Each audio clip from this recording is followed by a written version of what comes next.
The Teenage Mutant Ninja Turtles have seen many transformations over the years.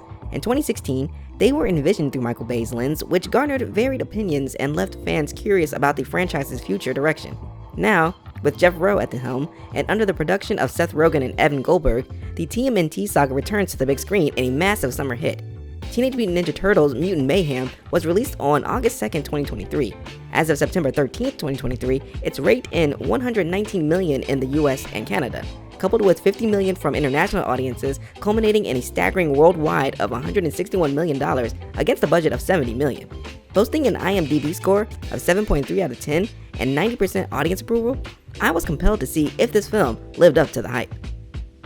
But before we get into the thick of it, smash that like button like the pizza dudes got 30 minutes and subscribe if a wise man once said, "Forgiveness is divine, but never pay full price for a late pizza."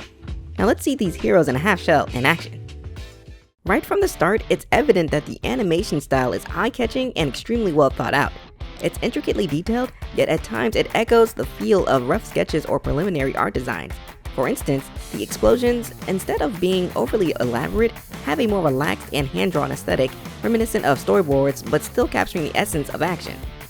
The narrative begins traditionally, introducing the antagonist and the creation of the mutagenic ooze, which the scientist Dr. Baxter Stockman plans to employ to construct his mutant animal family. A twist of fate during a lab raid ensures the ooze ends up with our main characters, leading to the birth of our heroes. The film thoughtfully acknowledges the comics and previous TMNT versions.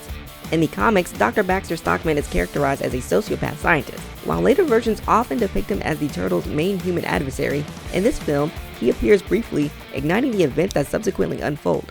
Fast forward 15 years, and the Turtles, grappling with typical adolescent conflicts, long for recognition and acceptance from humans. We then get a flashback, a brief history of their upbringing and their mastery of ninjutsu, which is always intriguing, and cue that training montage. On an adventurous night, the Turtles cross paths with April O'Neil. In contrary to Splinter's cautions about humanity, April demonstrates genuine curiosity and doesn't view them as beasts, though she confessed she might have if they hadn't rescued her. As April and Turtles forge a mutual alliance, they hatch a plan to apprehend the menacing Superfly, who's been wreaking havoc in New York. However, when they finally face Superfly, the Turtles must confront their internal conflicts and join forces to thwart the malevolent foe. While the film's narrative doesn't deviate dramatically from familiar tropes, it masterfully punctuates emotional moments and strikes a harmonious balance between action and humor. Although I hail from the millennial generation and can appreciate pop culture references, I found them to be somewhat excessive in this feature. However, the casting of genuine teenagers for the Turtles' voice roles was a refreshing touch. Historically, adults have portrayed these characters, but this film's choice lent an authenticity that was missing in previous versions. Additionally, while the animation has similarities to Spider-Man Into the Spider-Verse, its uniqueness is evident. Nuanced techniques, such as altering the frame rate for specific action sequences and employing textured effects, add depth to the film's visuals. The animation, executed by Mikros Animation and Cinesite, successfully blended CGI and 2D references, which as an animation aficionado, I found quite impressive. The film's cinematography was distinct, emphasizing close-ups of the Turtles, mirroring typical teenage mischief. The alternating camera techniques, stable for adult perspectives and shaky, handheld shots for the Turtles, enhanced the duality of the teenage and adult worlds. Scenes often felt spontaneous as the Turtles roamed New York, reinforcing their youthful chaos.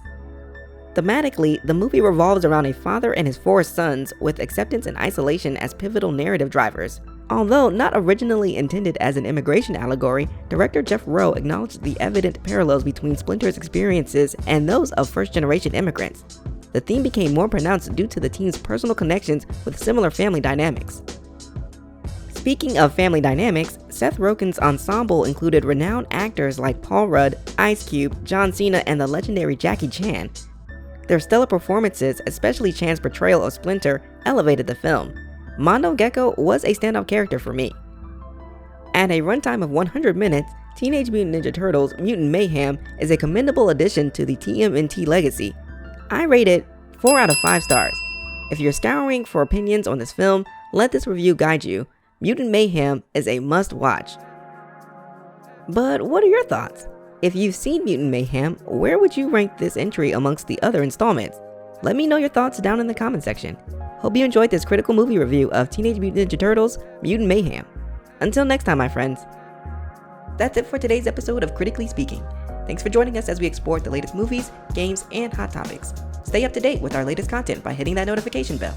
And if you enjoyed the show, be sure to like, subscribe, and leave a comment below. And as always, stay critical.